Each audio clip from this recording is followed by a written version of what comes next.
Hello student, आज हम देखेंगे क्वेश्चन नंबर 3। तो क्वेश्चन नंबर 3 में क्या है, Ram, Madhav, Keshav are the partner sharing profit and loss in the ratio 5/3/2 respectively. Their the balance sheet as on 31st March 2018 was as follow. अब उन्हें हमें बैलेंस शीट दी है, उसके बाद हमें एडजस्टमेंट दिए. तो पहले हम एडजस्टमेंट सॉल्व करेंगे, लेकिन उससे पहले हमें क्या बनाना है वो देखेंगे. तो हमें इस प्रॉब्लम में ये बनाना है सिर्फ profit and loss adjustment account, और उसके बाद बनाना है जिसकी डेट हो गई उस पार्टनर का हमें कैपिटल अकाउंट बनाना है. तो हमें किस पार्टनर की डेट हो गई वो देखना है. तो Keshav died on 31st July 2018 and the following adjustment were the agree by as per partnership deed. इसका मतलब जो केशव है उसकी क्या हो गई, 31 जुलाई 2018 को उसकी डेट हो गई. तो इसीलिए केशव कैपिटल अकाउंट बनाना है. तो चलो देखते हैं. हम पहले ने बनाया है profit and loss adjustment account, उसके बाद केशव कैपिटल अकाउंट बनाया है.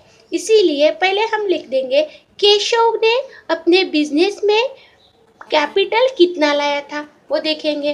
तो हमें देखना है केशव ने कैपिटल लाया था 50,000. इसीलिए केशव कैपिटल अकाउंट के क्रेडिट साइड में लिखेंगे बाय बैलेंस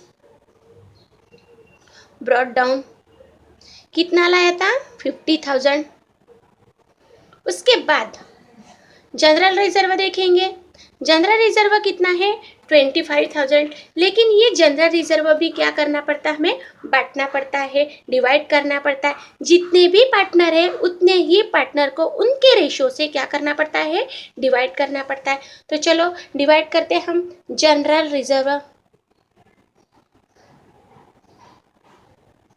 लेकिन हमें सिर्फ केशव कैपिटल अकाउंट ही बनाना है, इसीलिए हम सिर्फ केशव का रिजर्व फंड, इसका रेशो कितना देना है वही निकालेंगे. तो पूरा अमाउंट है 25,000. लेकिन हमें टोटल रेशो देखना है. टोटल रेशो कितना है, 10. तो 25,000 को 10 से डिवाइड करेंगे तो उसका आंसर आएगा 2,500. लेकिन केशव को कितना देना है, केशव को देना है 2 इंटू 25,000. ये पर आ गया, पर रेशो. तो केशव को देना है 2 इंटू 2,500. तो पूरा अमाउंट आएगी उसकी 5,000. तो इसीलिए केशव कैपिटल अकाउंट में उसके क्रेडिट साइड में लिखेंगे बाय जनरल रिजर्व अकाउंट. कितना आया, 5,000. तो 5,000 देंगे उसको. उसके बाद हम आ जाएंगे एडजस्टमेंट पर. तो फर्स्ट एडजस्टमेंट है हमारी क्रेडिटर्स हैव इंक्रीज बाय 10,000. अब देखो इंक्रीज बोला है तो उसकी क्रेडिटर्स क्या हो गए, बढ़ गए. तो इसीलिए जब क्रेडिटर्स बढ़ेंगे तो उसकी एंट्री क्या होती है, profit and loss adjustment account debit to creditors account. Creditors बढ़ गए तो इसीलिए हमें बैलेंस शीट नहीं बनानी है, सिर्फ हमें profit and loss adjustment account बनाना है.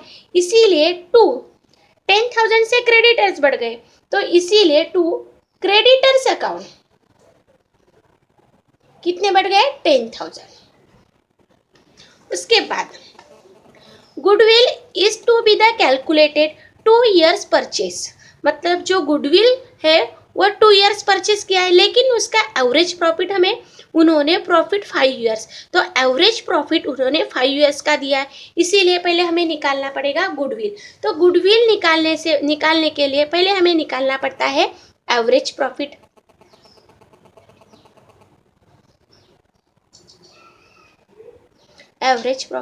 तो एवरेज प्रॉफिट का फार्मूला क्या है, तो एवरेज प्रॉफिट का फार्मूला है total profit minus loss divided by numbers of years. तो टोटल प्रॉफिट कितना है वो देखेंगे. तो चलो 13 या 14 का कितना दिया है उन्होंने, 90,000 दिया है,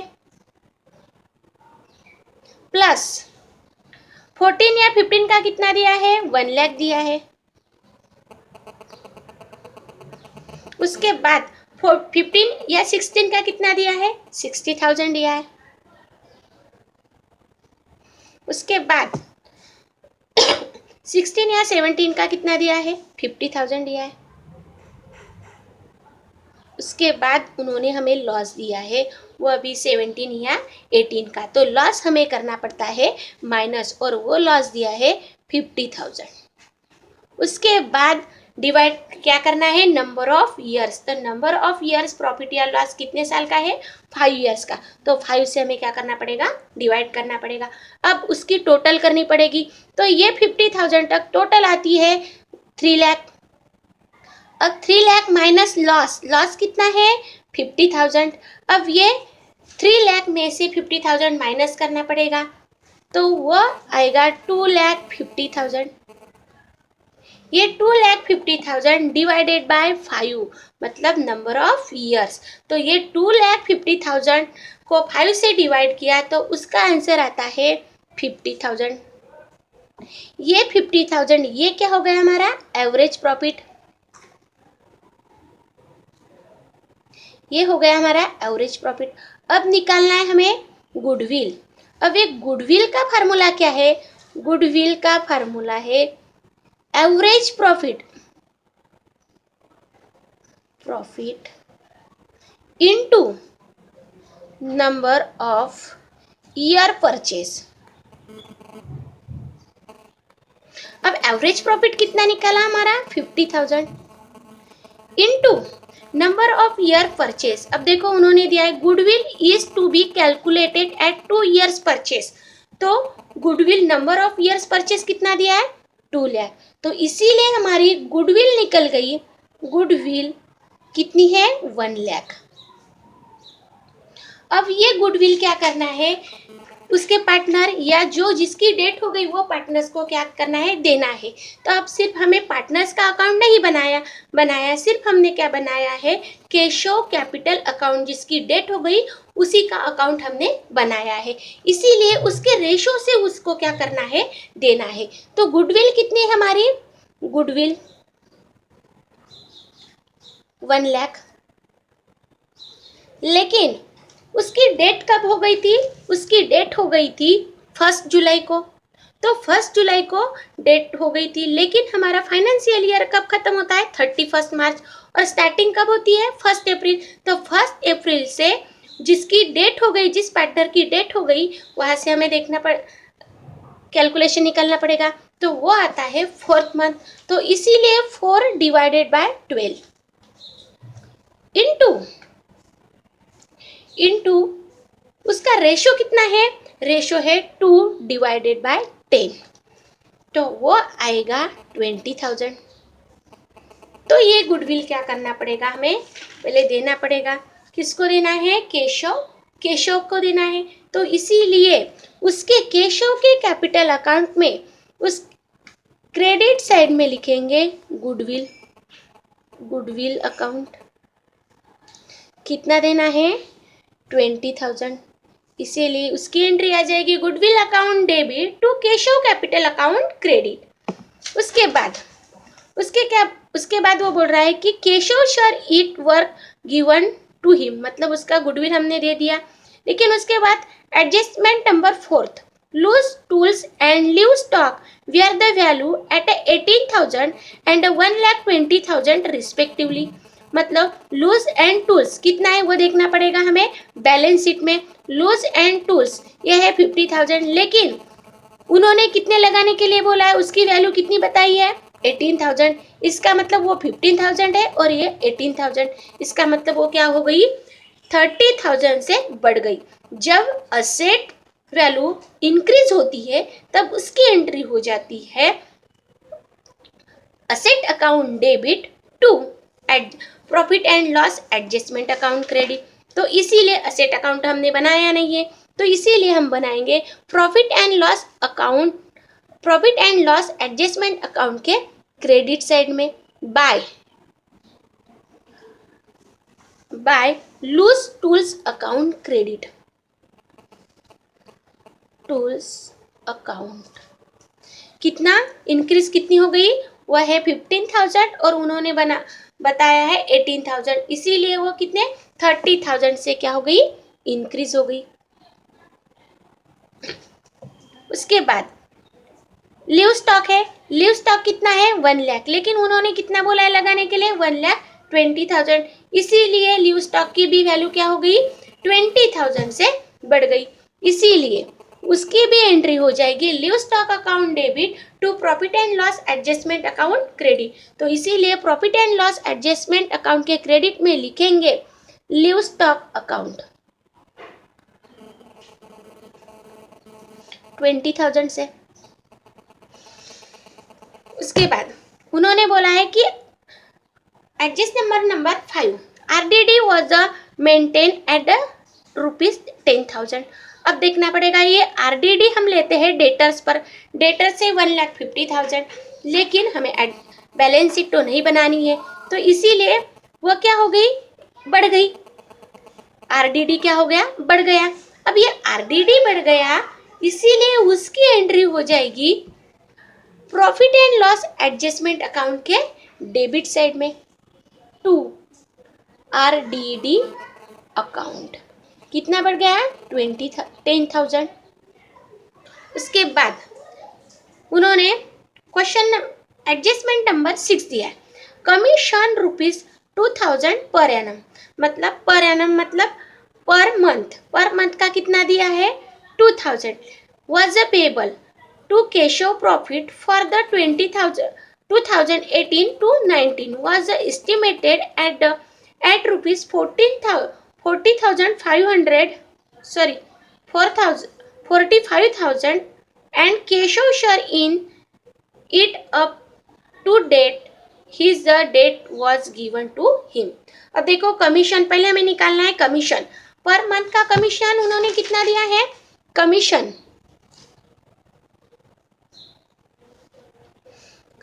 दिया है उन्होंने 2,000 इनटू पर मंथ का दिया है, मतलब 1 मंथ का ही दिया है, लेकिन उसकी डेट कब हो गई थी 31 मार्च, और हमारा क्या फाइनेंशियल ईयर कब खत्म होता है 31 मार्च और स्टार्टिंग होती है 1 अप्रैल से, इसीलिए कितना पीरियड होता है, वो पीरियड आता है 4th मंथ का, इसीलिए हम 4 से डिवाइड करेंगे, तो इसीलिए 4th मंथ का कमीशन आता है 8,000।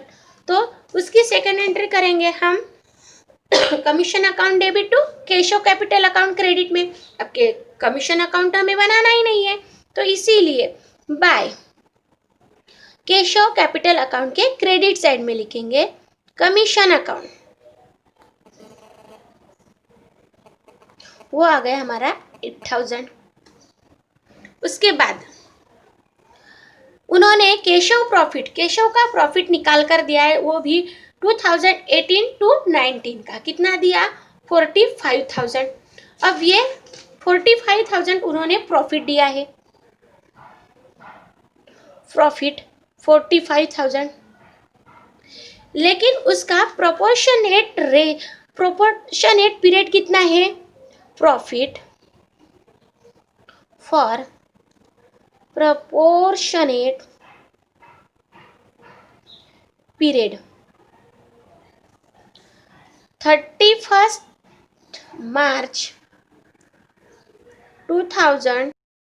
चलो हमारी लास्ट एडजस्टमेंट है जो हमने कमीशन निकाला, उसके बाद है Keshav profit 2018 to 19 to the estimated 45,000 and Keshav share in it up to due on the date was given him. अब देखो profit for the proportionate period, तो पीरियड निकालना है मेरे कितने महीने का है, तो हमारी फाइनेंशियल ईयर है 31 मार्च 2018 टू 31 जुलाई 2018, तो ये 4th मंथ का पीरियड है हमारा, तो हमारा उन्होंने प्रॉफिट निकाल कर दिया है, तो वो प्रॉफिट है 45,000 इनटू उसका पीरियड कितने महीने का है 4 डिवाइडेड बाय 12, तो उसका आंसर आएगा 15,000। ये पूरे 4th मंथ का है, लेकिन उसके केशव को क्या करना है, उसके रेशियो से शेयर करना है, तो वो 15,000 है, 15,000 इनटू उसका रेशियो कितना है 2 डिवाइडेड बाय 10, तो इजिकल टू वो आएगा 3,000।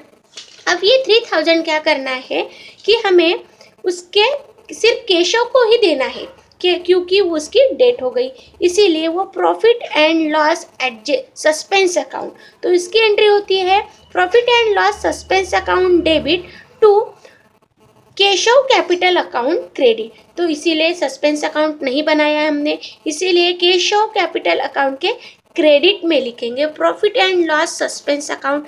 कितना आया 3000।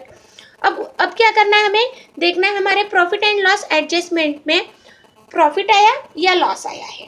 तो हम देखेंगे डेबिट साइड ज़्यादा है या क्रेडिट साइड। तो हमें दिख रहा है कि क्रेडिट साइड ज़्यादा है, तो क्रेडिट साइड में टोटल की हमने वो आ गई 50,000। अब ये 50,000 डेबिट साइड में भी लाना है, तो ये 50,000 में से जो क्रेडिटर्स है और आरडीडी है ये क्या करना है, हमें माइनस करना है। अब ये माइनस करने के बाद हमारा प्रॉफिट निकला है 30,000। अब ये 30,000 प्रॉफिट आया, तो ये तीनों पार्टनर्स को बांटना है। तो तीनों पार्टनर कौन कौन से हैं, राम, माधव एंड केशव। अब ये राम का रेशो है 5, माधव का रेशो है 3 और केशव का रेशो है 2। अब देखो ये हमारा टोटल रेशो है 5/3/2, उसकी टोटल रेशो आती है 10। अब ये 10 आती है तो उसके क्या करना है, टोटल रेशो 10, लेकिन हमारा प्रॉफिट कितना आया 30,000। अब ये 30,000 को क्या करना है, 10 से डिवाइड करना है, तो वो आ गया पर रेशो 3000। अब ये पर रेशो 3000 आया है, लेकिन उसके जो पार्टनर है उनको भी बांटना है। तो राम का है 5 × 3000, उसकी अमाउंट आ गई 50,000। उसके बाद 15,000, उसके बाद माधव का रेशो कितना है 3 × 3000, तो वो आ गया 9,000। केशव को कितना रेशो देना है 2 × 3000, तो उसकी अमाउंट आ गई 6,000। अब राम और माधव का अकाउंट हमने नहीं बनाया है, सिर्फ हमने केशव का अकाउंट बनाया है, इसीलिए केशव को ही देना है, केशव के अकाउंट को ही देना है। तो इसीलिए केशव अकाउंट के क्रेडिट साइड में, क्योंकि ये प्रॉफिट आया है, इसीलिए profit and loss adjustment account debit to Keshav capital account credit. तो ये by profit and loss adjustment account credit 6,000। अब हम निकालते हैं कि जो बची हुई अमाउंट है, ये बची हुई अमाउंट उसके जो केशव के एग्जीक्यूटर लोन अकाउंट को देना है। तो हमने क्रेडिट साइड की टोटल की, वो आ गई 92,000। अब देखो वो अमाउंट 92,000 डेबिट में भी लाई, लेकिन डेबिट में कोई भी अमाउंट नहीं है, इसीलिए हमें माइनस नहीं करना है। तो ये 92,000 वैसे के वैसे ही लिखना है। अब ये 92,000 क्या करना है, केशव के एग्जीक्यूटर अकाउंट लोन अकाउंट को देना है, इसीलिए केशव एग्जीक्यूटर लोन अकाउंट। ठीक है, हमारा ये क्वेश्चन सॉल्व हो गया। Thank you.